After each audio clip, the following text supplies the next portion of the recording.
Alrighty, guys, welcome back to another episode of the Rise Experience podcast. Today, we have a very special episode where we're going to be interviewing some of Canada's finest gymnasts that just competed at Elite Canada in Langley, BC. Today, I'm joined with Dorian. Thanks so much for having me. I'm with Yanni now to talk about a little bit about Elite Canada. I think that was good. Thank you very much, Ashton. It's been a slice. Slice of pizza. Oh, yeah! Time to leave! That's good.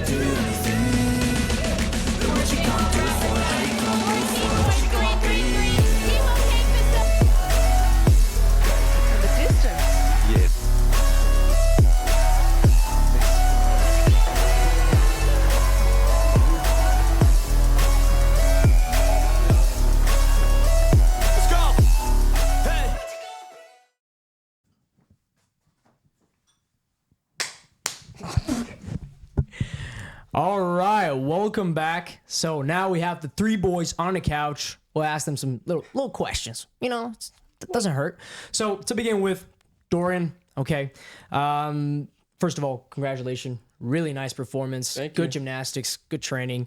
What I want to know, yeah, absolutely. What I want to know is, okay, you've been in the space of gymnastics for now multiple years, right? And so we kind of grew up together in the junior space.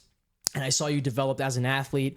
And, you know, I feel like, and you can correct me if I'm wrong, I feel like once you hit that senior state, you had like maybe something else in your life. You were like a little bit more off the space of gymnastics, but suddenly you're back in the game. You're back in the game. You're competing, but not only competing, you're putting up some nice results and some really nice skills, some nice routines. So I kind of want to know what's going on or what happened. Was there like a switch? Or you kind of switch your goals, or it just was a nice performance out of the bat? Yeah, that's an honest question, because you're pretty much right with that. You know, we back in like I want to say like Elite Four, we were always like, you know, going to Easterns and stuff together. Yeah, we'd always see each other, and you know, our results would be pretty close. But yeah, through junior, same thing, and up when I first year senior. That's a big jump going from 8 skills. All of a sudden you have to put up D dismounts. Definitely. You know, just that itself gets a little difficult, you know, for sure, having that big upgrade in routines. But also like, then I started to, when I got into college, I finished high school, got into college, I had to put a lot of time. I was almost taking a full course schedule. Okay. So busy with school. Very busy with school and stuff. So I had to cut back on training, and I was probably in the gym 10 hours a week if I could even. So I was trying to like compete at an elite level, doing 10 hours a week, you know, as a newer senior. I think I was a next gen at the time. It was really difficult to be able to keep up with how I was training before. But yeah, since then, you know, I've finished school. Okay, now you're completely done. I'm done school. So I'm back to training 20 plus hours a week. Okay, can I ask you real quick, what did you like major in? What was your school? I got a diploma in film production. Cool. And was that like something that you were extremely passionate about, moving like out of your, let's say like your junior kind of cap year towards your senior, and that's why you decided to emphasize more of your time into school at that time? No, funny enough, actually, I was never interested in film or anything like that at all. I thought I was going to be into sciences, almost like, feels like almost every athlete, like, you know, wants to go into sciences. I realized it wasn't right for me, but I don't know, something happened during like around the COVID time. My mom had always been like super into movies and stuff. Okay. She'd be watching movies and she could like name any actor you saw on the screen. Okay. And like, how the hell? And then I saw like an ad or something. I can't remember. Something clicked and I was like, oh my God, that's like the perfect thing for me. All right. Because it's like from my mom, it's in my blood. It felt like home. Yeah. And I got into that and it was like exactly what I've been looking for. Okay. And so like for you, you know, saying, okay, listen, you did gymnastics for most of your life when you were young. And then, okay, you had a little like, you know, pivot point where you focused a little bit more on school and let's call it your career or professional career or whatever. But then for you, like right now, where are you standing? So you told me you just finished school. Yeah. And I know you had your conversation with Jay, but what's for you, if I say, you know, in the next 5 years, how do you see your time being spent? and in what will be like the specific goal you kind of want to, you know, tag along and say, okay, that's what I want to get done for you in the next, let's say 5 years. You mean for gym or for like Life? For everything, life? everything. I mean, because for me, gym kind of comes into that life space, right? So with everything surrounding for you in the next 5 years, whatever it's school, gym, career, family, whatever. I mean, it is. for me, I see them as separate things, but Okay. maybe the way to look at it, like you said, is try to tie them together somehow. Mm-hmm. But for me, you know, like as far as film goes, you know, I want to be able to produce things that end up in either a cinema or, you know, get into the Hollywood, The real deal. the Hollywood stuff. Yeah, The real I freaking wanna see deal. some That's shit like cool. that. Yeah. That's some good stuff. All right. As far as gym goes, though, I'd be kidding myself if I didn't say I want to compete at the Olympics. That's it. Yeah. Sounds good to me. Thank you. You're welcome. Okay, wait, one more. What kind of movies? Oh, I like What kind that. of movies? Yeah, like horror movies or like comedy? Good question. Oh, dude, I'm a big comedy guy. Do you know how hard comedies are to write though? Like, Oh, so you want to write it and then video it? I mean, and edit it? I'm currently writing a comedy, but bro, it's so hard to write that stuff because But is that like producing it? Is that like when you write it, do you like, or it's okay, not like you write it producing is completely different. producing is more the creation of actually turning The script into image. a picture. Okay. Yeah, but like as far as writing goes, like sure you can like joke around like in a conversation and make jokes and stuff. But man, like coming up with it yourself, having your own conversation and writing it, dude, making jokes like that that's is kinda- so different. Where you know, like people laugh at it watching it on screen, like oh Yeah, that's and funny. there's Yeah. things like that too where like you can write things and you think they're funny and then you read them to somebody else and not funny. it just doesn't land anymore. Yeah, that's cool. All right. Good take. All right, perfect. Now it's time to bleed. Yep. Atta bleed. boy. So you had a nice little conversation with, what was it, Will? No, wasn't with Will. Was it with Kaji. Oh, Chris you Kaji. lucky. You had my I had the best guy. my chef cook. Jesus. Okay, so listen. For me, what you're doing on a daily basis, I know you guys talked about it. Very cool. But but it's like, I'm like, yo, listen, I don't have the same 24 hours as this guy does. Like that for me, there's like no way. He's like training. 24? It sounds like this guy's got 30. That's what I'm saying. That's what, he's not on the same timeline as me. You know, this is why I fucking do it like vlogging every single day, but he's training the full day. So how can he vlog but also train and do both of them the full day? Whatever. But for me, this is absolutely phenomenal. But what I want to know is if you know, or if you could put it in word, the goal or the aspiration of you doing this, what would it be? To show everyone that no matter how hard you work, you can achieve your goal. That's pretty much like the main goal I want to show to everyone is if you keep working as hard as you possibly can towards whatever you're trying to achieve, you can achieve it no matter what. You know what? Like if you give it everything you got, it'll happen. You're damn right, man. You're damn right. And I believe in the same stuff as you, man. Exactly. So that's why we go along. That's man. why I want to keep it daily, like without missing a day, so I can show everyone shitty days, good days. Like Exactly. Like if you just push through all the shit, That's hard the to good show will come. too. Yeah. Having hard yeah. days. Like when I have It's hard bad to put days. online, eh? Oh, editing the bad days. It's like You're this like, sucks. This fucking sucks. Should I Like, put it on? I have to rewatch my bad day. I'm like, oh, this sucks. But that's a good thing though. Like while you're rewatching your bad days or your bad turns, have you seen like some perks or some? Yeah, actually, definitely. You the must nice have. thing about it is because when I'm having the bad day, when I'm videoing it, it's like, oh, I'm talking to the camera like, oh, this routines fucking suck. Oh, this is bad. But then when I go and watch it back, I was like, oh, that turn wasn't actually too bad. Okay, like, And you can see some bits of positive here and there, and like, you just had a bad mindset while you were on the event at the time. But later, when you're watching the video, it's like, oh, it's not that bad. So you're kind of using it as a tool to reflect on the turns or the whole day. Yeah. To see like, okay, I can still take some positive aspect into it and say, listen, okay, overall it might have been not too good, but there is still some good in Yeah, there. there was still some good. Makes it helps sense. you look at the good because, you know, at the end of the day, you're not in the same bad mindset you were before. So you're able to reflect on it confidently, you know, looking at it correctly.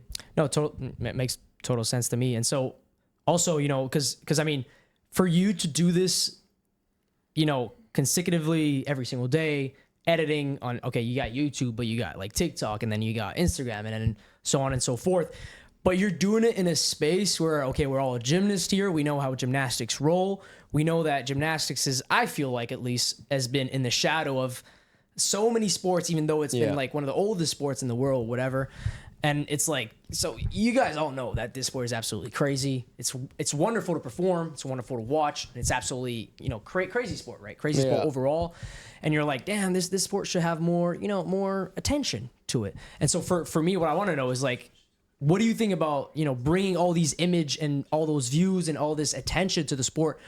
Is that something that you kind of wanted to do just for the space of gymnastics? Say like, listen, I want to bring more attention to it, or is more, It is, Actually, one of the guys that showed up to the competition, there's one person there that didn't do gymnastics, has never watched it before, but he showed up just to watch the competition. No way. Yeah. Sick. He came up and talked to me at the end of the comp. I was like, he's like, yeah, I just did like, from the YouTube videos. He's like, yeah, I just do calisthenics. And I was like, it's like, so you never watched him? No. He's like, I just watch your YouTube videos. I was like, that's dope. He's like, yeah, I just lived in the area, so I showed up to watch the comp. I'm like, oh, holy shit. That's dope. But so do you realize how crazy of an impact that is? Like in terms of saying that you can bring somebody that is a complete outside of the space of gymnastics, and it's like an unknown type deal, to enjoy the sports, to watch the sports, and to encourage, like, you know, you. But by doing this, he kind of encouraged everybody in Canada, and that brings, I kind of elevates the gymnastics, and I think that's wonderful. So that's like the biggest kind of like end goal of the videos is that they like blow up and then bring makes sense new viewers that are like complete non-gymnasts. But makes sense. Good. It's kind of crazy. It's cool. Ashton, thank you so much for that. That's good stuff. Anytime. It's been an absolute slice. Absolute. Your turn, buddy. All right, on to the Greek yogurt. Okay, buddy. So, Yanni, listen. You and me go way back. Way back. You know, kind of like Dorian. You know, it's like, got the same birthday. No, not me. That's it. But okay, so I want to touch on. So you've been an NCAA gymnast for now, what, 4 years? It's my fourth year. Fourth year. Okay, fourth year. I want to know, you know, for you competing in that space. So I've talked to and I've trained with many NCAA gymnasts, such as Sammy, super nice guy, and he talked a lot about in a previous episode of the podcast what NCAA brings to him and what it brought to him in his career as a gymnast, as a normal guy. And I kind of want to know for you, what. So you're in Nebraska, right? And so what Nebraska, either like the vibe, the team, the spirit, or just the technical aspect of it, how did that mold you into the athlete you are today? And how do you think you can benefit or build on to that to then say, yeah, I kind of want to show up to the Olympics in Paris? So I think that Nebraska really gave me a better ability to, one, compete, and also a better understanding on how to be part of a team. Because I remember that before I went there, I was very focused on myself in competitions. And a lot of the competitions we have here are individual competitions. Yeah. But it gave me, I mean, it's different when you have 20 guys with you and you do everything for the team. And in competitions for us, like at World Championships this past year, we gave everything to the team. And if there was any selfishness or if you put any personal goals and desires above the team, then we probably would have not got the result that we ended up getting. Okay. Because I noticed that we all bought in completely. And in the end, we achieved our goal. But yeah, I think that Nebraska just really, it made me aware of how to be in a competition environment and continue energy, kind of trends of energy, where like, something we do, for example, on my team. You can build on to each other. Yeah, right? exactly. Like, for example, on my team, we have this rule where no matter how good or how bad a single routine is, and to make up the team score, we have 30 routines. And if somebody falls, no matter how good or how bad, or it kills their routine, falls on their routine, we made it a rule for you to celebrate in whatever a certain way, where it's like, obviously if you fall 3 times, you're not going to be celebrating up, like you just had the best routine of your life. But you know, you start clapping, you say, come on boys, like, let's go, let's continue, let's pick it back up, to make sure that like you still cheer on the troops kind of. And I mean, we all know that if somebody, let's say in, for example, this elite, if the guy before you goes, you might not know him too well, and if he falls 5 times and you go up right after him, it's tough to continue the energy there. No, true. And especially if you fall, it's like, okay, well, he kind of kills the mood or kills the vibe. Okay, yeah. So like for example, at Worlds, we talk a lot about the huddles that we would do. Yeah, no, and definitely. If one guy falls, then and I think it made a huge difference, right? Yeah, and we bring the energy back up. So that's one thing it taught me, and also for nerves and stuff, like because we compete almost every weekend. Yeah, and being used to that, it kind of becomes like a very enjoyable job. Like, I could say it's a job, but I know some people, like, you might not think of a job as an enjoyable thing, but it is very enjoyable. And you know, like, you get used to competing day in and day out, and you know, it becomes a normal thing. So when you go to any competition, it's like, okay, this is just what I do, you know?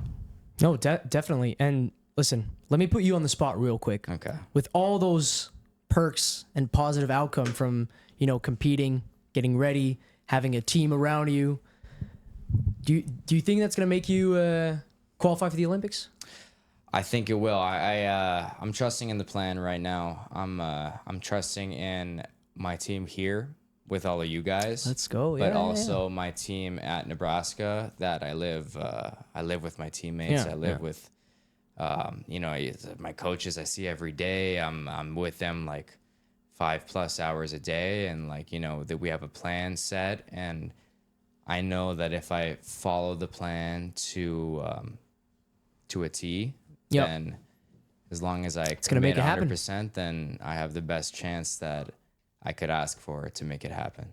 So here we go. You know, perfect. Listen, guys, thank you a lot. Thanks a lot. It was fun talking to you. Beautiful conversation, Beautiful conversation. You guys are beautiful gymnasts. It's not time to bleed anymore, but it's time to drink alcohol. Let's go!